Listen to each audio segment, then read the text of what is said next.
Welcome to another episode of the Goddess Sugar Podcast. I trust that you are arriving in gratitude, love, and all the magic the universe has to offer because you are very much magical. A gentle reminder before we dive in, everything that I speak about on my podcast comes from my personal truth, experiences, and journey. Take what resonates with your spirit and leave what doesn't. This is a space for exploration and not perfection. Trust your own path and let's walk this magical journey together. Before any episode, I think it's important for me to acknowledge the people and the forces that have brought me here today. Thank you to my divine pantheon for trusting me with your ancestral wisdom. Thank you to Spirit for being all things. Thank you to the universe for holding the cosmic beauty of our infinity. Thank you to my ancestors who walked before me. Thank you to my sacred guides for holding my hand every step of the way. Thank you to my family, friends, mentors, teachers, and the collective who support me in this physical realm. And thank you to myself for daring to live as the goddess that I am. Lesedi, everyone. Unjani. I hope all is well. I hope you're doing well. I hope all is good in your world. A little bit of a different intro today because it kind of is getting into what I'm going to talk about in this episode. As you can see by the title, I am going to be talking about my first time stepping foot on the motherland. And I wanted to greet you with Lesedi, because that is how one of my sisters, she's actually in South Africa, and we connected, and that's how we greet each other. Lesedi meaning light in Sotho, and Unjani is how are you in Zulu. Okay, so here we go. I'm a little tender, but I'm excited to talk about my trip to Johannesburg, South Africa. And the reason why I say I'm feeling a little tender is just because it was so powerful. It was so powerful from the time that I decided, okay, this is what I want to do, to the time that I got back to the States. This was such a powerful trip. And I'm going to try my best not to cry while I'm talking. But if I do, bear with me. Because as I said on my podcast, well, every podcast episode, this is not a space for me to be perfect. I am sharing my experiences, my journey with everyone. And so take what resonates and leave the rest. But this is how it all started. So going all the way back.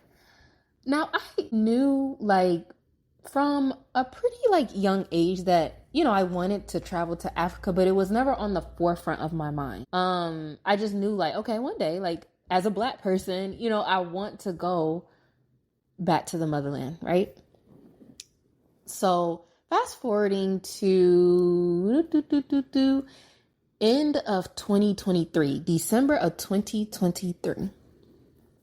I remember, I don't know if everyone is aware or knows, but the show Young, Famous, and African. So I had just happened to come upon that on Netflix, and I was like, let me watch this. And it, I end up liking it. It was really cool. I loved it. And I don't know if you all experienced this, but when I'm ending a show, when I know a show is about to end, I get sad. It's like I have a separation anxiety from shows because I get attached to the characters. I get attached to the storyline, and so I think I don't know if I was on the second season or first, maybe it was the first season. I think it was the first season. Okay, whichever one was out at the time. I was getting towards the end, and I don't remember exactly how it ended, but I remember it just coming to an end and everything's coming to a close, and you get attached to the people in the show and how their friendships and relationships go and how the storyline goes, and people are getting married, people are breaking up. But also I got a glimpse of, Africa, how it's like some of the culture. I'll say that because obviously a show cannot cover all of the culture, but I got a little bit. So I'm like, okay. But it was interesting because I explained before, I was already getting a little sad because I'm like, damn, I'm gonna have to find another show to watch. And I actually end up liking the show. And I think it's more sad for me when I don't think I'm gonna like the show and I end up loving the show. I think that's what makes it like worse for me because I'm like, damn, I did not think I was gonna like this show. And I loved it. Okay. So I remember the last episode, it came to a close. I want to say, I remember it being like kind of a beautiful ending. Like it was bittersweet. And there was talk about, okay, the next season will be out. So anyway, I remember turning it off.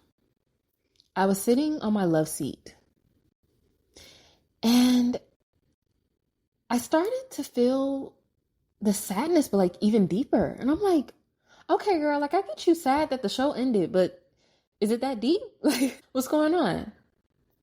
Literally, I like not even kidding you. 5 minutes later, I was bawling. I was bawling. Bawling. I'm like, what? What is going on? Now, I will say this, like, so kind of tracking back into my story, before we even get to December 2023, which is what I'm talking about. When I originally moved after graduation, obviously that's when I really start to adult. Like, you know what I'm saying? Like I started to really get into my adulting wave and having the freedom to do what I want. And so even before that, even before I watched the show or anything like that, like I was listening to Afro beats since I was like 15. Like I literally remember like my first Afrobeat song was Control by Malik Berry. And when I heard that song, I fell in love with Afrobeats. And from there, like I've always been listening to Afrobeats. I want to make the distinction. So as I explained, like I fell in love with Afrobeats at like 15, 16. I will say when you go to South Africa, like, so there's technically a difference, right? So you have like Afrobeats and then you have Amapiano. Amapiano is what you're going to find in South Africa. It is the home of Amapiano.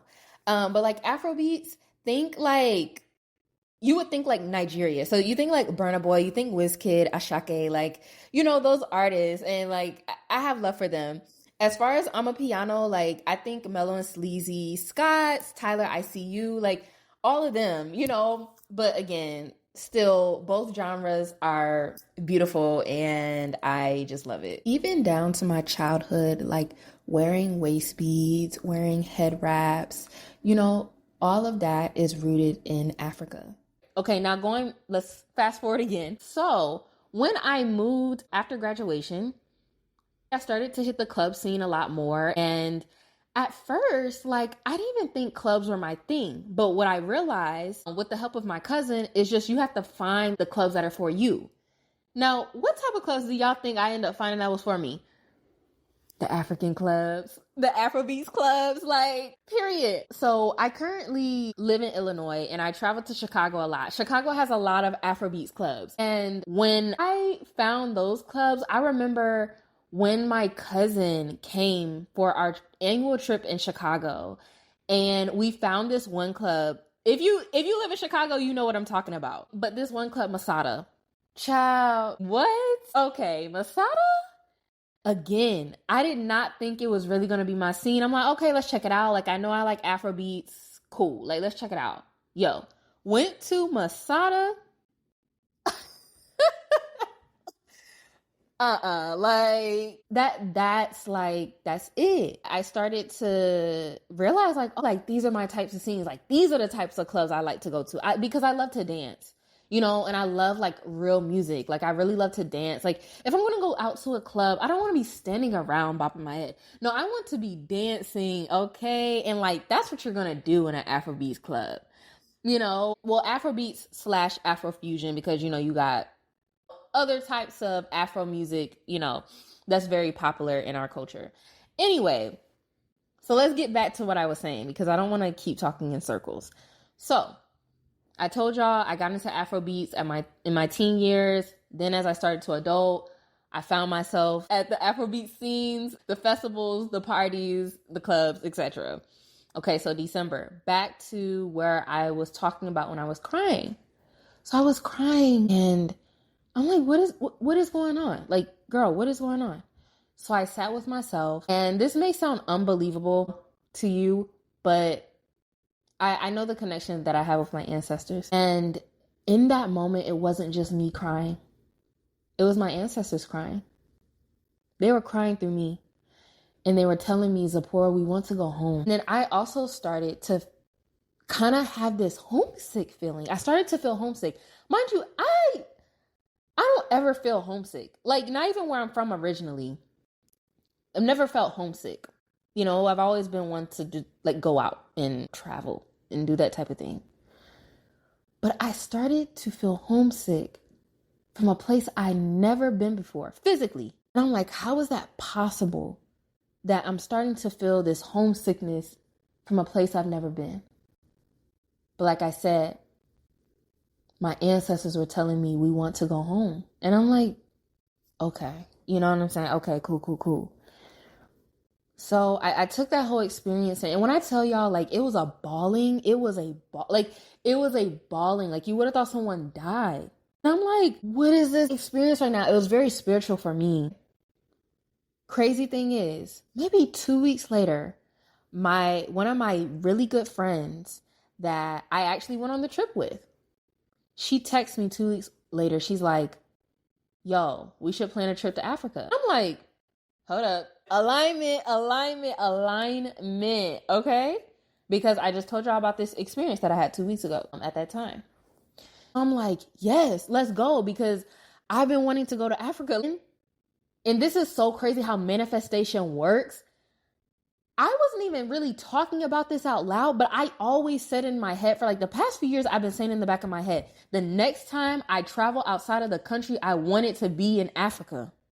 Because the last time that I traveled outside the country was before COVID, and I went to Jamaica for the first time.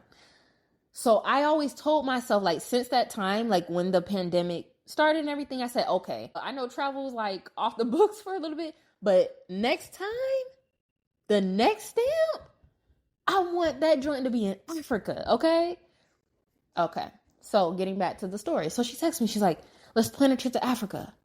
I'm like, bet, let's go. Because at this point in time, that bawling like situation that I had was at the end of December. So this is in January. Yeah, this is in January. Okay. And I'm like, yo, we have like a whole year to plan it. She's like, yeah, we need to go for, dead of December. I'm like, okay, period. And like, I didn't even really know anything about Dirty December. I didn't really know too much about that. I didn't know that was a thing until she told me about it. So we're looking at YouTube videos, everything like that. And just forgive me, like, throughout this episode, I'm trying my best to pronounce certain things, but there's just certain things I can't say without my American accent.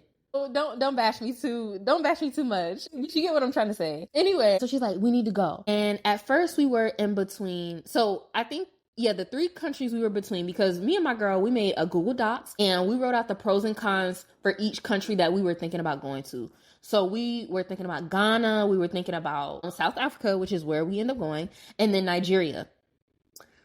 Now, I honestly really wanted to go to Nigeria just because that was one African country that I've always felt called to. And especially because my love for like the Orishas and especially Oshun, like I really wanted to go and like connect with her in that way, like go to the land and connect with her. I wanted that to be a part of the trip. But then we thought about it and it's like, girl, this is our first time in Africa. Like, and I feel like Nigeria is one of those countries that you should go with someone who either is Nigerian or like has been there, like that knows the wave. And we don't have to get into it. If you know, you know. Typically, a lot of Black Americans would go to like Ghana first. They want to say it is called like the gateway to Africa. That's like a nickname for it. A lot of Black Americans will go to Ghana first. So we were like weighing all the pros and cons and then weighing like, okay, what do you need? Like what shots? What, you know what I'm saying? Like all these different things, like what do you need? So kind of fast forwarding, we decided, we were like, no, let's go to South Africa. And then we were in between Cape Town and Johannesburg. And the crazy thing is, which we came to find out once we got there, is like what a lot of people do. First of all, we only spent a week there.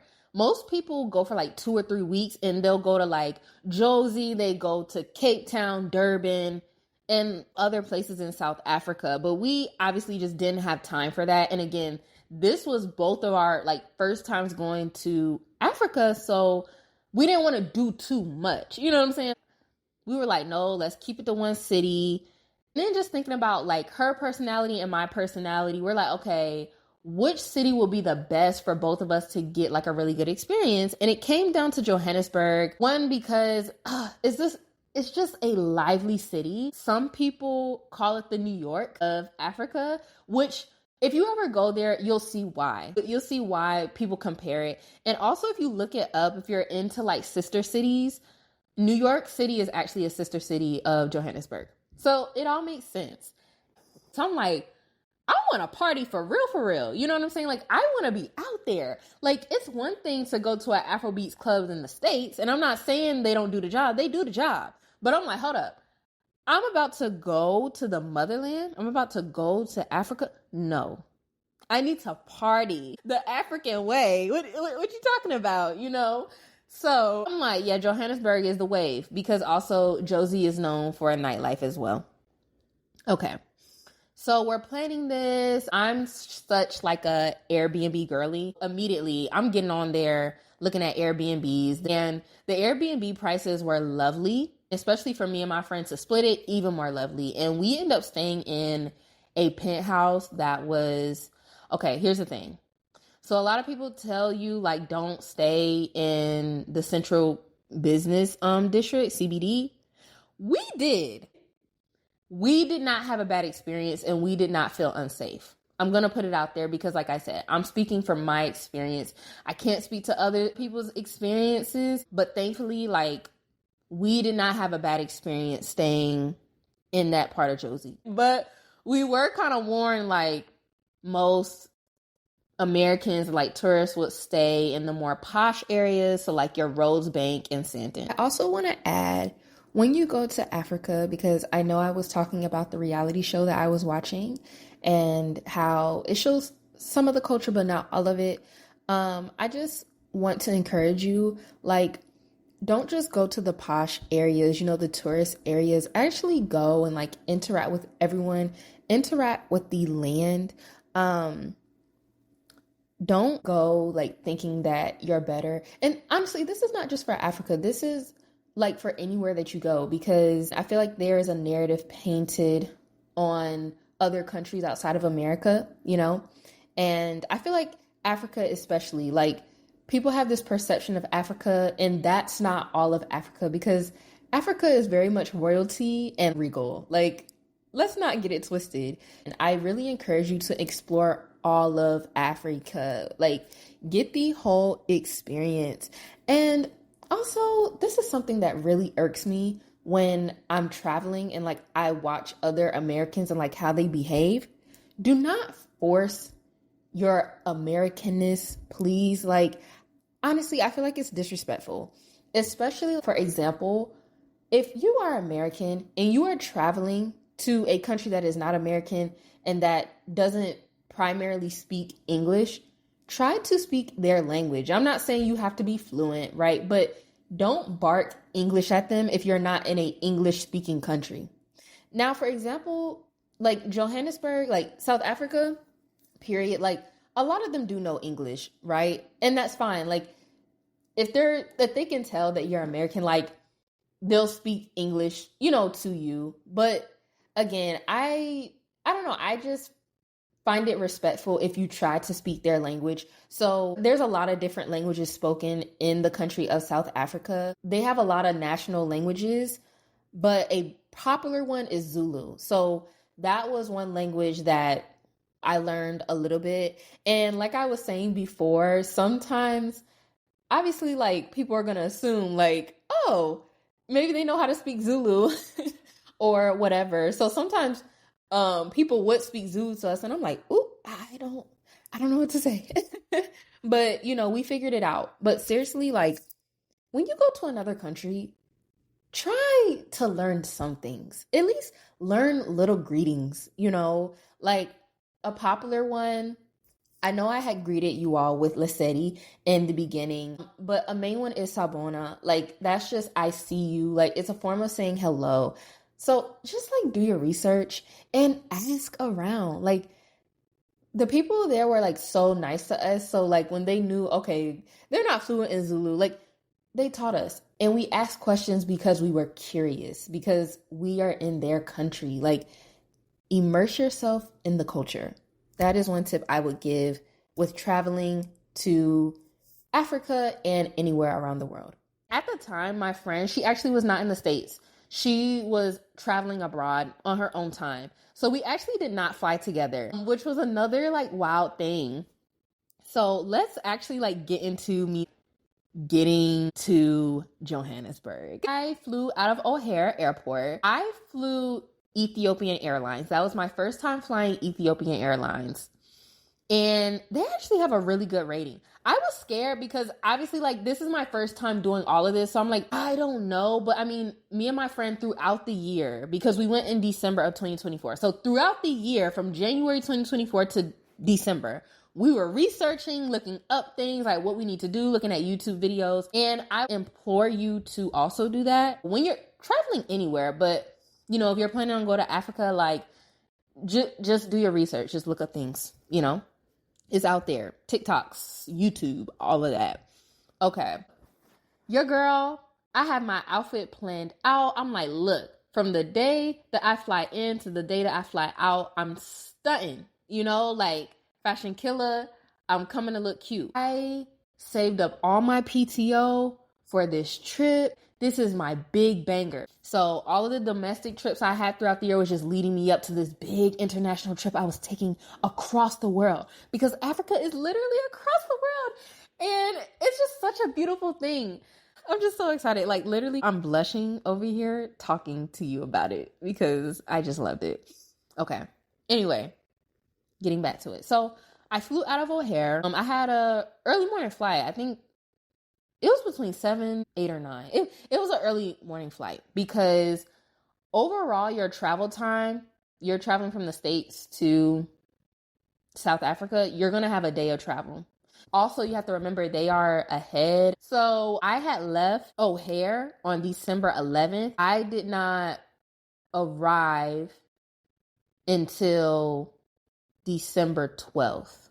Yes, December 12th in South Africa. Yep, there we go. So like I said, I flew Ethiopian Airlines. It was a big airplane. They had like 8 bathrooms on that joint, 8 or 10. It was big. The way they had it set up, they had the blankets, they had everything. Meals came with everything. Like, it was set up. And, you know, the flight attendants, they were very sweet. So I traveled from O'Hare in Chicago to Addis Ababa in Ethiopia, which was really cool because, like, I've been eating Ethiopian food for years. But to actually go to Ethiopia, I was like, oh my God, like, I was just, when I tell y'all, like, I was geeking out, okay? Like, just geeking out, because for me to be 23 and having such this beautiful experience, like, I'm so proud of myself that I made this happen for myself, you know, that I said, this is what I want, and it happened. And it was such a beautiful trip with just pure intentions, because I knew that I wanted to go to Africa to, first of all, see it for myself, to step foot on the land, to also just pay respect and homage to my ancestors who came before me, and also to discover layers of myself. So I'm traveling to Ethiopia. It was a pretty smooth flight. I think when we first took off, there was like hella turbulence, and I'm like, oh my God, I'm gonna die before I even get to touch the motherland. Like, I was freaking out, but it was fine. And I ended up sitting next to this brother and sister, and they were Nigerian American. So I want to say they were originally from Cali, but their family is Nigerian. So they were going to Nigeria. It was pretty cool just to talk to them and like just get more information and everything. And you know what's funny? Like, again, if you know, you know, but like when you meet Nigerians, most of them are going to be like, you look Nigerian. You look Yoruba. Like, I've been told that so many times, you know, or like sometimes when I go out to the club, like some people will assume like I'm Yoruba. And I'm like, actually technically don't know, but I want to find out. I want to find out. Anyway, so yeah. Anyway, I just thought that was funny. While all this is going on, my friend is traveling too, but she actually doesn't arrive until December 13th. So I got to Johannesburg a day earlier than she did. So I got a hotel room for the night because our Airbnb didn't start until that Friday on the 13th. Anyway, so in Ethiopia, I want to say, did I have a 7? Oh, yes, I had a 7-hour layover in Ethiopia. So, I mean, there's not much you can do. You just chill in the airport because, I wasn't going to leave the airport. Like, I'm across the world. I don't know anybody. Like, I'm going to keep it chill. I'm just going to chill in the airport. But it was cool. Like, it was so many beautiful, oh my gosh, so many beautiful people. And like to be so embraced, because I think that was something I was worried about going to Africa. Is like, would I be embraced? Because some people like assume, that you're African. I mean, just by like looking at you, right? Like they assume like you're from the country until they hear you talk, and it's like, oh no, they're American. Well, they're from America. Put it that way. I was born in America, but I'm an African woman, okay? African woman, American born. There we go. But anyway, you get what I'm saying, travel-wise. I just, like, that was something I was afraid of. I'm like, am I going to be embraced, because, again, I'm coming with genuine intentions. Like, I'm just trying to discover more about myself and about my lineage, about, where my ancestors came from, And that's why it was so important for me to go to Africa myself. And that's why it's important for me to go back, okay? I will be going back. Y'all hear me? So 7-hour layover, boom. Get on my next flight, and I'm going to Josie. And I landed at night. It was kind of late too. While me and my friend were like planning this trip the whole time, I'm like, girl, like when I step foot in the airport, I'm just gonna bawl, I'm just gonna cry because arriving here is gonna feel so surreal and everything. I got off the plane. I was crying inside, but I couldn't let it out because me traveling alone, even though I'm meeting my friend in this country, I was traveling alone across the world. So I'm very alert. I'm not letting my guard down too much because this is my first time doing this. I'm young as hell. So I'm not letting my guard down too much. So it's like, you get what I'm saying? Like, I wanted to cry, I wanted to bawl, but I didn't have time for that. I'm like, no. I just need to make sure I'm good. Let me go through customs. Let me get my bag, because that was another concern. I'm like, what if something happened to my bag? Because all my outfits are in there. So I'm thinking about that. I get to Josie, go through customs and everything. And it was such a smooth process. Even the guy who like checked me in at customs, such beautiful energy. And I'm just like, oh my God, I'm about to have the time of my life. Literally, I know it is. I'm feeling it. So I'm going through and I'm at OR Tambo. That's the airport I flew into. And I'm just like, yo, this is it. You're about to be here for a week. Like, get into it. And I see, the South African flag and, it's so colorful. And I'm like, whoa, like, I actually did this shit. Like, I actually made it. Like, I made it. And I'm texting my mom, texting my family, like, hey, I made it. Because what I did was, some people, what they'll do is like get a SIM card while they are in Africa. I did not do that. I'm not saying it's a bad option, but I just went ahead and paid for my plan with my carrier and just got an international plan so that I can make sure I can stay in contact with my family, because I was by myself traveling to the country, and even me and my friend being together actually in South Africa, I mean, we were still by ourselves and we technically didn't know anybody. So yeah, it's kind of risky. I arrive and I'm looking around. I'm like, I'm trying to find like the Uber pickup point. Uber works really well there and it's extremely cheap. So I would definitely recommend using Uber if you go to South Africa. Good deals. All of our drivers were like very nice.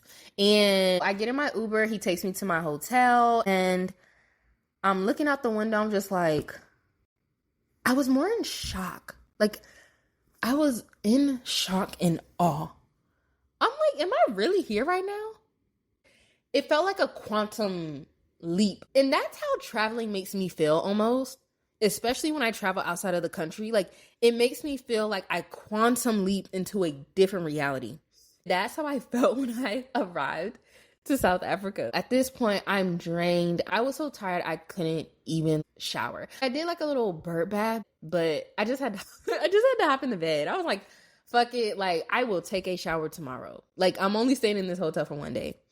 So I wake up, I order Uber Eats, I ordered some breakfast, and I get like a little ginger shot from this calf. And I got like some ginger cookies and like some oatmeal. And like I turned the ginger shot around and it said product of South Africa. And I knew it hit me when I arrived the night before, but when I read that, I was just like, oh my God, I'm actually here. Like, I'm actually here. So let's get into it because I feel like I spent so much time just talking about getting there. So the next day, I go pick up my friend from the airport because I told y'all she came in the day after. After I pick her up, we head to the Airbnb and our hosts were so lovely. And like the penthouse was so cute. Oh my gosh. It was so cute. We had a hot tub and it was just adorable the way it was set up.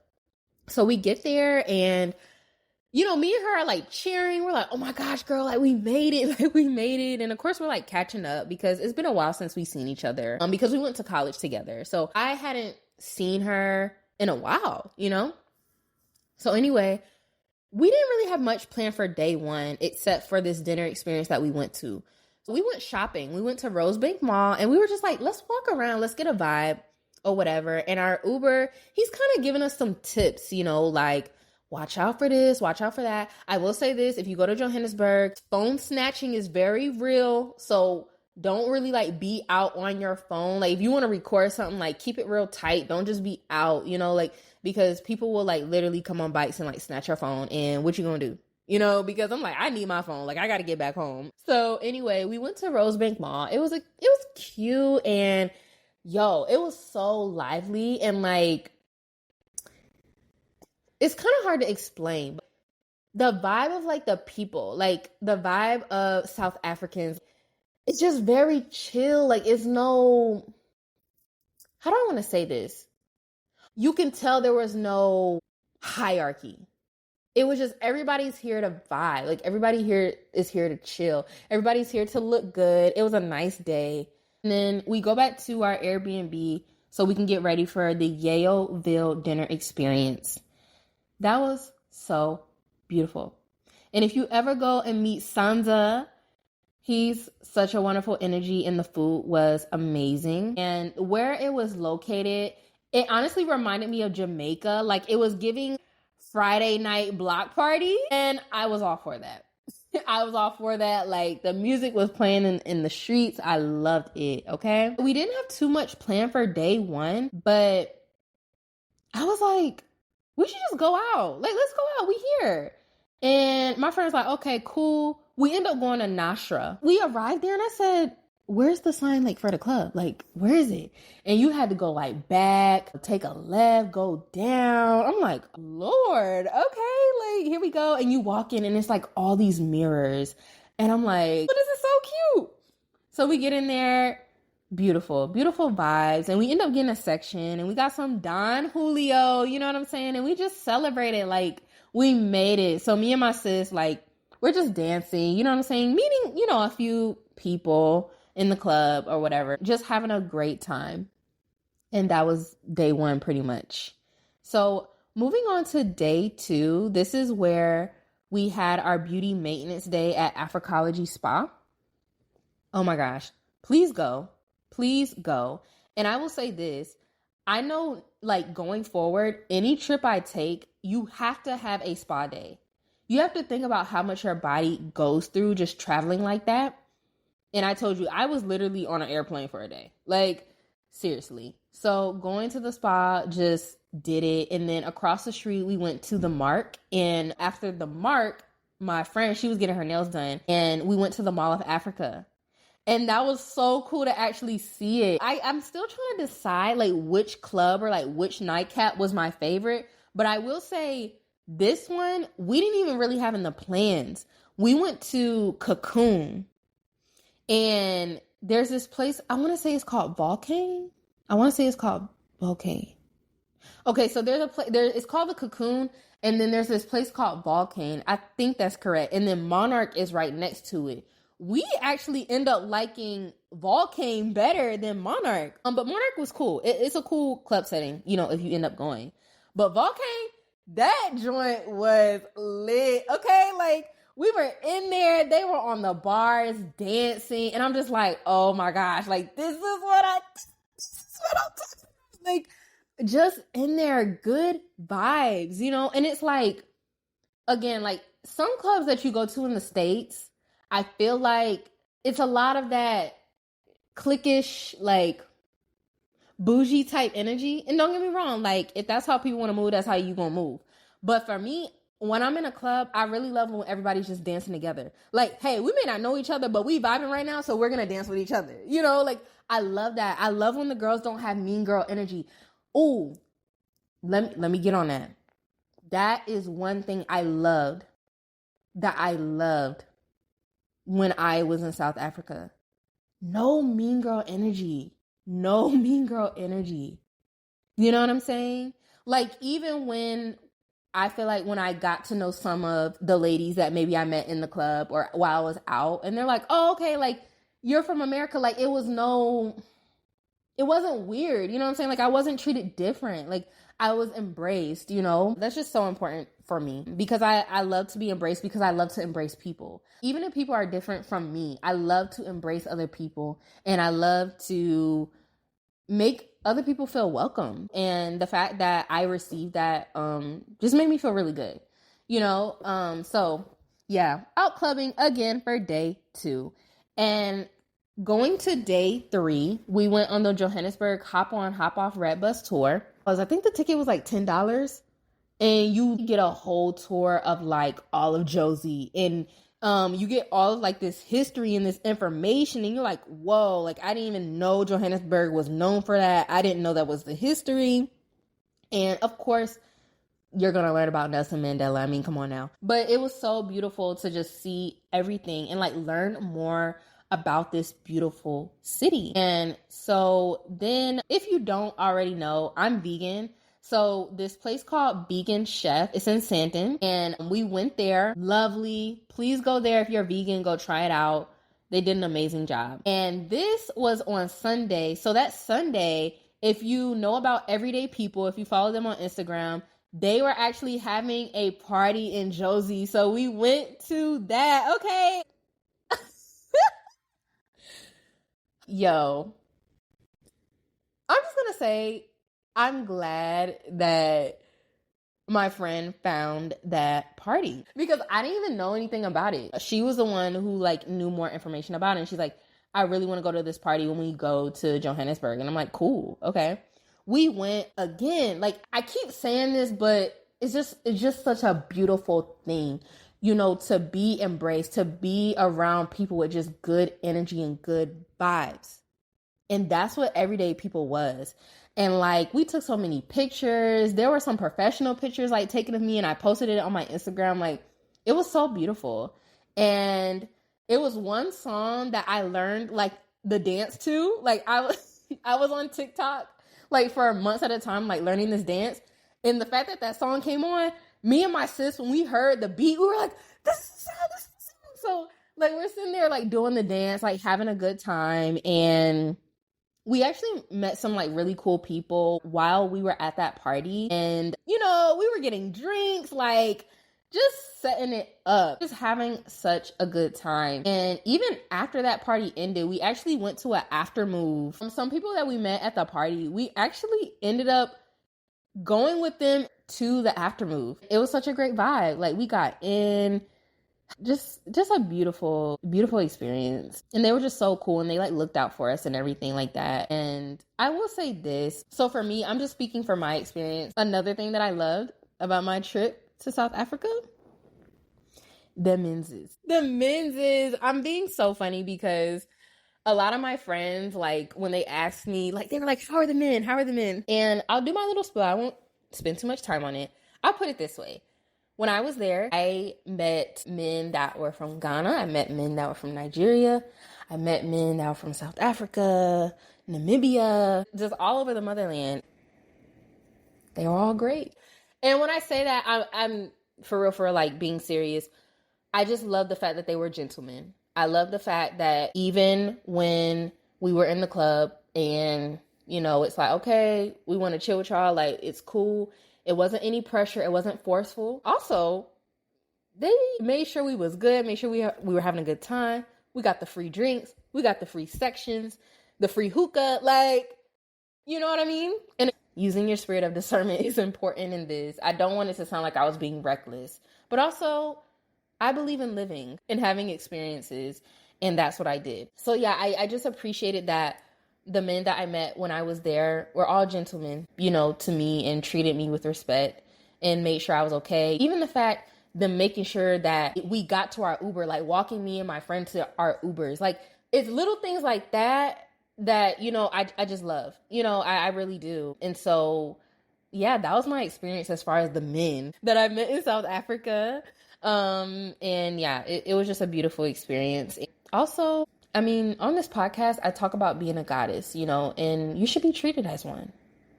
And if a man wants to treat me like the goddess I am, so be it.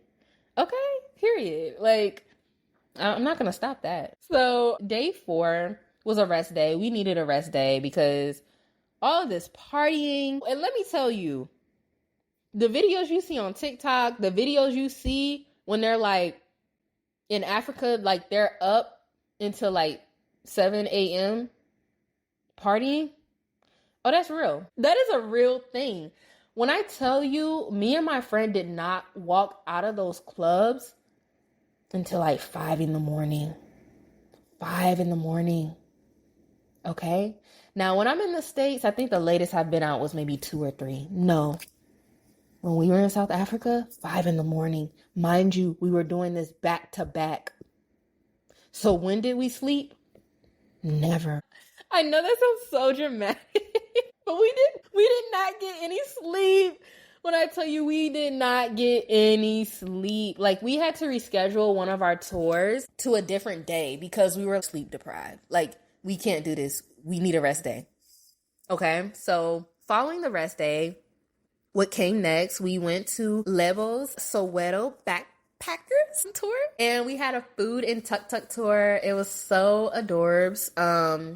And actually, while we were there, so on the food tour, we went to the garden that they have in the community and met some of the elders. And you have to forgive me, I don't remember his exact name, but I know one of the elders that we met, you know, he had told us that it was okay to call him Baba. And that's just a sign of respect, you know, to the male elders. You refer to them as Baba. And so when we were there, he just told us a lot of, you know, good information about everything he was growing and what he was doing in the community. And I will actually keep this confidential, but I want to say, so this right here, what I'm about to say, out of everything I experienced when I was in South Africa, this was the gift that I took away from South Africa when I left. And like I said, I'm going to keep it confidential because it's just so sacred to me. But the elder who we met, he actually gave us both Zulu names. Like, he blessed us with a Zulu name. And like I said, I'm not going to share my Zulu name because it just means a lot to me. Like, it's a sacred gift to me, but I just felt honored. And like I said, back to that embrace, you know, to be blessed with a Zulu name. Like, I felt like sort of like an initiation there, you know? And it was so beautiful to meet the elders of the gardens and talk with them and speak with them and just commune with them. So we had that tour, and they don't allow you to like take pictures of like the neighborhoods and like the villages, just out of a sign of respect. But everyone we met there was just so beautiful, beautiful energy and so welcoming. And I do appreciate that. I appreciate that despite the challenges they may face, that they welcomed us, you know, into their community and shared their history and their story with us. I felt honored, you know, to be there. And the kids were just so adorable. Oh my God, they were so adorable. And I love kids. They're adorable. I'm going to wait to have kids, but I'm saying other people's kids are adorable. At the end of that, because that took up a good amount of time, we went to a traditional like healers market.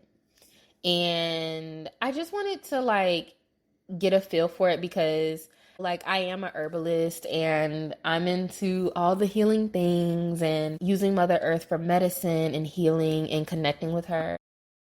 While I was at the market, I was able to grab some impepal, which some people call it South African sage. It is used for cleansing, and it's used to connect with your guides. So I wanted to just kind of get a feel for that because I love all the things. Also, while I was in South Africa, I was able to try rooibos tea. It's a powerful antioxidant tea from the red bush. So that was all exciting. It was lovely to get that side of Johannesburg as well, connecting with the traditional healers.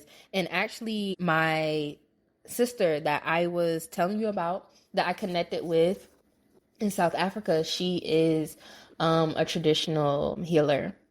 And a common name for like traditional healers in Zulu is a Sangoma. So I wanted to just see who I could connect with and see who I could learn from. That was another beautiful experience. And I remember at one point when we went back to our Airbnb and we were just resting, I went up to the top of our penthouse because that's where the hot tub was. And I just sat. And remember that cry that I told you that I couldn't get out when I arrived to the airport? It finally came. It finally came. And I heard my ancestors saying to me, thank you. We have arrived with you. And that's why this trip was also so beautiful and spiritual for me, because it wasn't just for me. Yes, I arrived physically on the land, but my ancestors arrived with me as well. So that was just such a beautiful moment for me. And I was glad I was able to do that for myself and also for my ancestors who maybe never got the chance to return home to the land. That cry definitely came out. It needed to. So day 6, we went to the elephant sanctuary. This was like, whoa, I want to say it was like 2 hours from Johannesburg. So we were not even in the city anymore. This is where we went to like our safaris and went to go experience the animals. And let me say, like, the elephants, oh my gosh, they're just so precious. The one elephant I remember was Kumba. And so I got a stuffed elephant from the gift shop and I named my stuffed elephant after him. I met Kumba, and I believe the other one was named Timba. I want to say that was the name of the other elephant, but don't quote me. But yes, so we had that experience going to interact with the elephants. And again, this is just another way that I get to interact with Mother Earth, because Mother Earth is full of so many different creatures and living things. And while I'm more on the plant side of things, like that's more of my alley, it was beautiful to get into the animal kingdom, you know? And see it for myself and touch them and just be with them and have appreciation for how sacred animals are as well. Okay. And this night, so we had some rest time where we weren't going out. And this night we went to Montana. Now I want to say this was a Wednesday night. And I was asking my friend, I'm like, dang, like, should we even go out? Because I don't think they're going to be out. Because like here in the States, when you go out, people are out on Fridays and Saturdays and like holidays, maybe. But no, look, when we were there, when I tell you every single day, the clubs were popping, the parties were popping. They did not skip a beat. And that's why I have so much love, like so much love for Josie, because like, I'm like, these are my type of people. We went to Montana. I didn't even really know anything about Montana. I just happened to look it up. I'm like, girl, let's go, you know?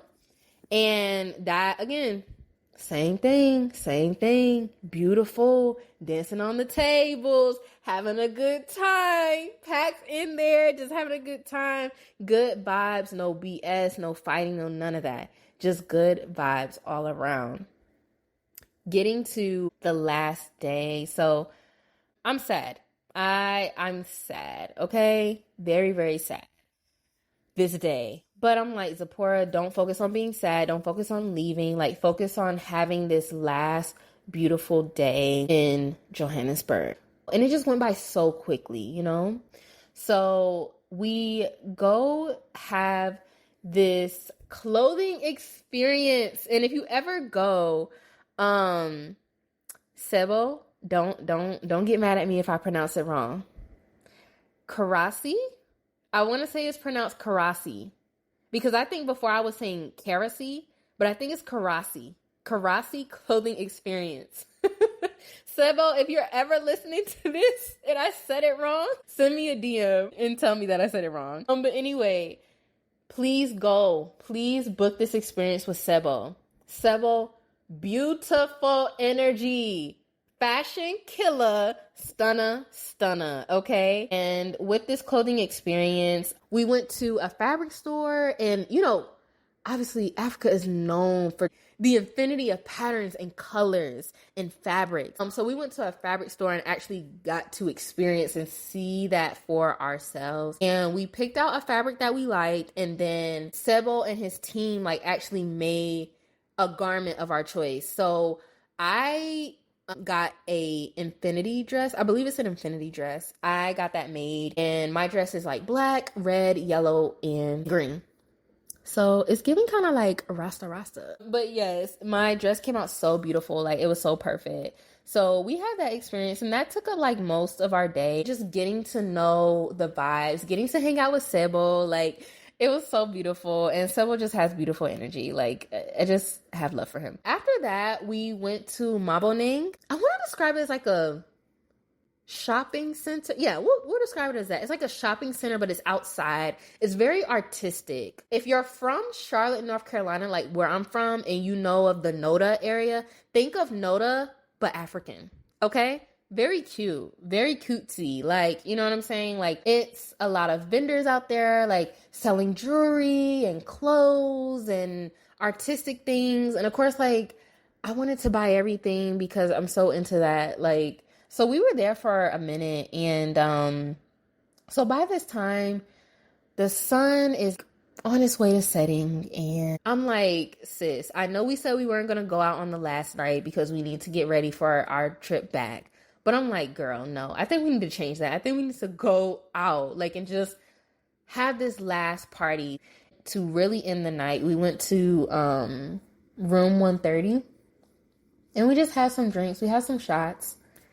And all of a sudden, I think it just started to hit like, wow, these are my last few hours in the motherland in Africa, and I don't want to leave. And the crazy thing is like, I had the same experience when I traveled to Jamaica for the first time. I knew I was going to love Jamaica, but I didn't know it was going to be to the extent that it was.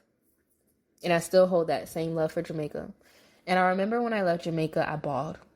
I was trying to stay. I was like, yo, like, you know, with COVID going on, like, can we just stay? Can we just stay in Jamaica? No, like, I don't even want to go back to the States. COVID's hitting the States right now. And I remember being on top of the building that I was staying in because it had like a little rooftop.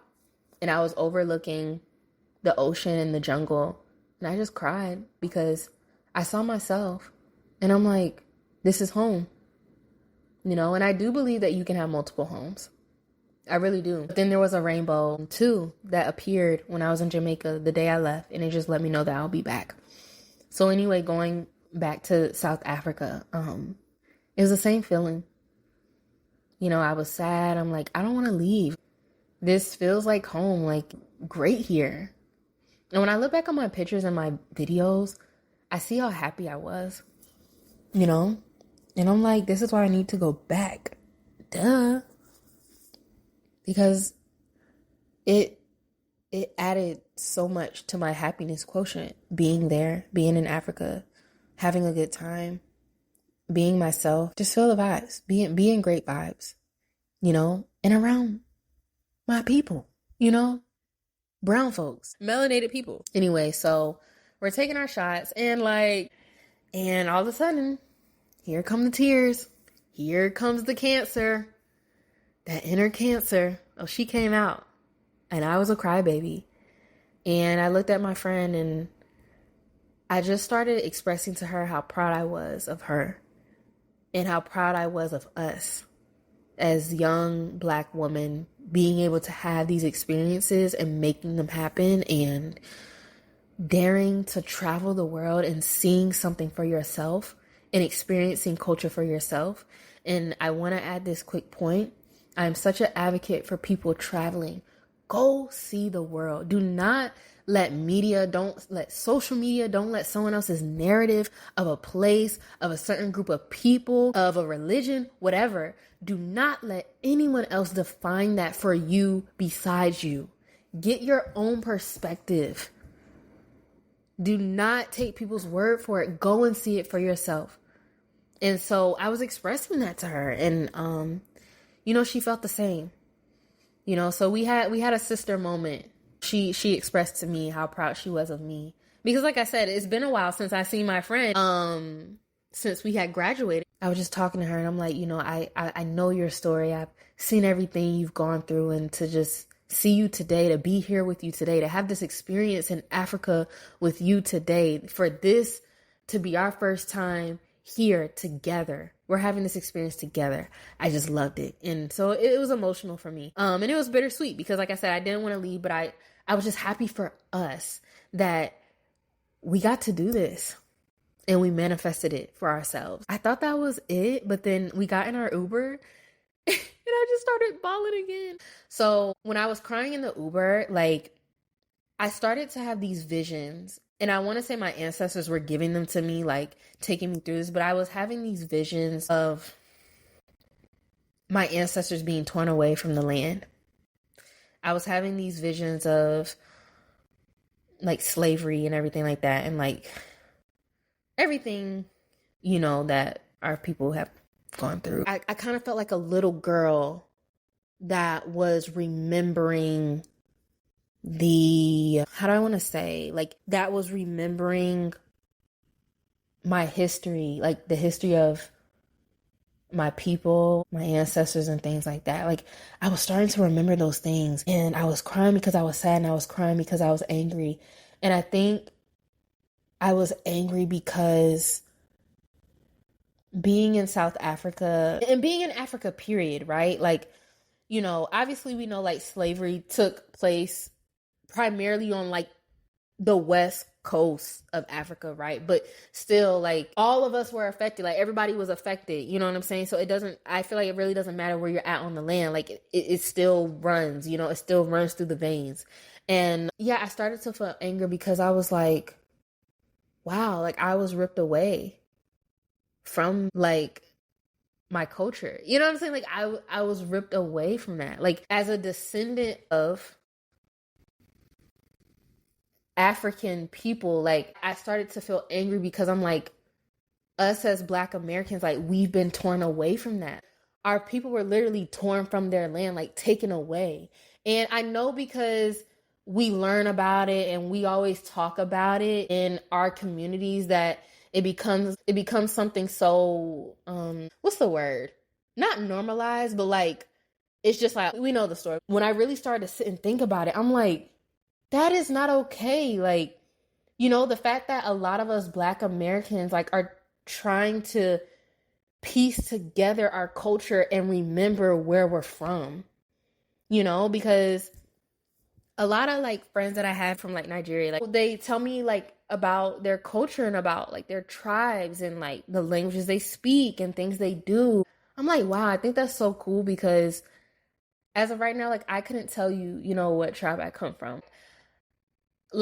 There's pieces missing. You get what I'm saying? So that's why I was angry. I was like, wow, we really been torn from that. At this point, just thinking about human evolution and how much we've mixed, we are all literally made up of so many different lineages and cultures.